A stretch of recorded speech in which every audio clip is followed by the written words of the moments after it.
Tidak semua senjata muncul di medan perang sebagai simbol kekuatan. Beberapa justru hadir sebagai tanda perubahan doktrin. Ketika laporan intelijen Ukraina menyebut bahwa Rusia meluncurkan RM-48U, rudal, yang seharusnya hanya menjadi target latihan, ke wilayah Ukraina, dunia militer terdiam sejenak. Ini bukan kaliber, bukan Iskander, bahkan bukan Kinzhal. Ini adalah rudal yang diciptakan untuk ditembak jatuh, bukan untuk menghantam kota. Namun, justru disinilah letak kengerian strategisnya. Rusia seolah berkata, bahkan senjata yang tidak kami rancang untuk perang pun kini menjadi bagian dari perang itu sendiri. Apakah ini tanda kehabisan? Atau justru sinyal bahwa Rusia sedang bermain di level strategi yang berbeda? Lebih dingin, lebih murah, dan jauh lebih berbahaya.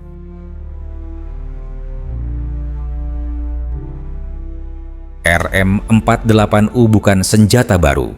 Ia lahir dari rudal pertahanan udara era Perang Dingin, turunan sistem S-300 yang dimodifikasi menjadi rudal sasaran berkecepatan tinggi.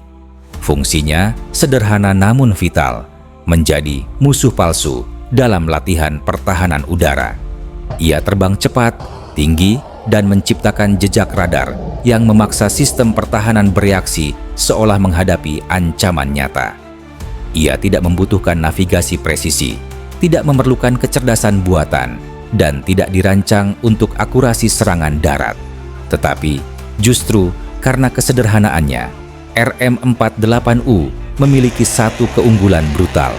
Ia murah, tersedia dalam jumlah besar, dan sulit diabaikan radar. Ketika rudal seperti ini muncul di langit perang sungguhan, ia mengubah pertanyaan dari apa yang ditembak menjadi berapa harga untuk menembaknya.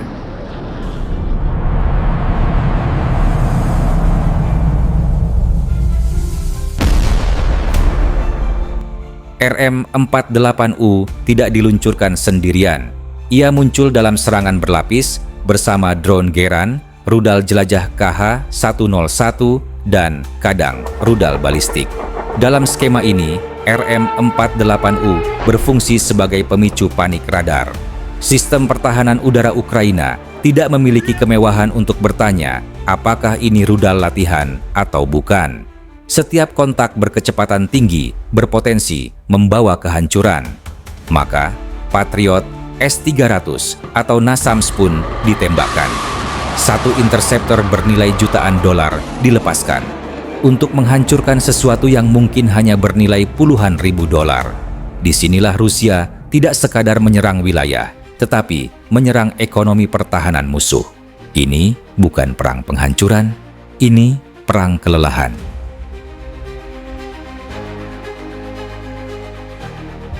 Secara teknologi, RM-48U tidak mengesankan jika dibandingkan senjata hipersonik.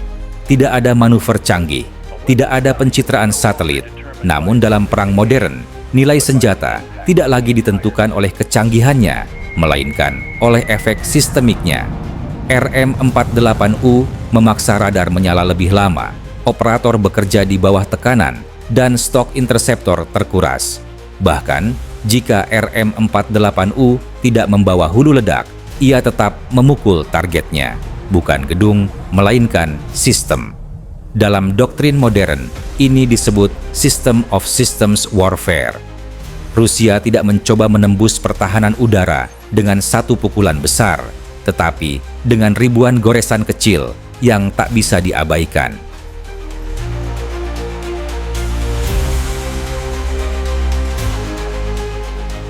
Mengapa Rusia bisa melakukan ini?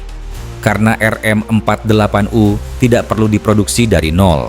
Ia berasal dari stok rudal lama yang secara teknis sudah tidak ideal untuk pertahanan udara modern.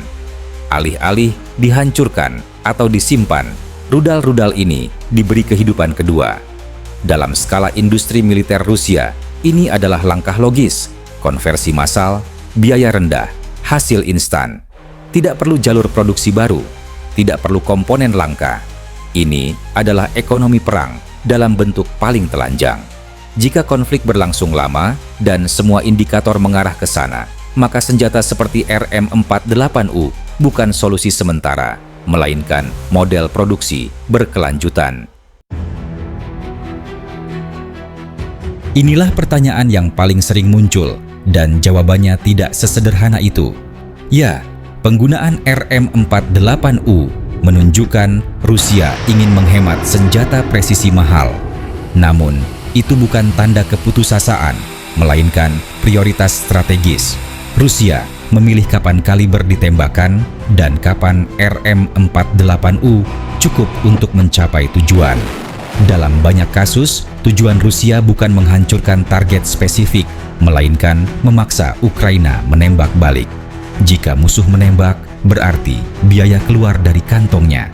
Jika tidak menembak, risiko kehancuran tetap ada. Ini adalah dilema klasik yang dirancang dengan sengaja. Jadi, pertanyaannya bukan apakah Rusia kehabisan rudal, melainkan berapa lama Ukraina mampu membayar harga untuk menembak setiap ancaman.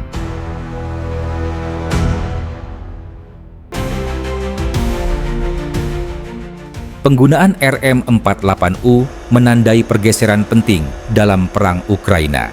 Ini bukan lagi tentang senjata paling mematikan, tetapi senjata paling menguras. Jika taktik ini terbukti efektif, ia akan ditiru, bukan hanya oleh Rusia, tetapi oleh negara lain yang memahami bahwa dalam perang modern, menghancurkan sistem pertahanan musuh lebih penting daripada menghancurkan kota. Dunia sedang menyaksikan normalisasi penggunaan rudal non-konvensional untuk tujuan strategis. Hari ini RM-48U, besok mungkin sistem lain yang awalnya tidak pernah dirancang untuk perang ofensif. Pertanyaannya, apakah dunia siap menghadapi perang di mana hampir semua benda terbang bisa menjadi senjata?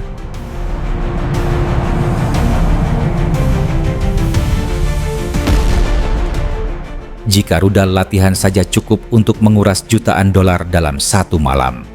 Jika stok lama bisa diubah menjadi senjata strategis. Jika setiap titik radar yang muncul di langit memaksa keputusan mahal dalam hitungan detik. Apa yang terjadi ketika gelombang rudal sesungguhnya datang setelah pertahanan udara benar-benar lelah? Apakah ini masih perang konvensional atau awal dari era di mana biaya adalah senjata utama? Dan pertanyaan paling mengerikan dari semuanya, jika senjata kelas 2 saja sudah cukup untuk mengubah keseimbangan perang, senjata apa lagi yang belum kita lihat digunakan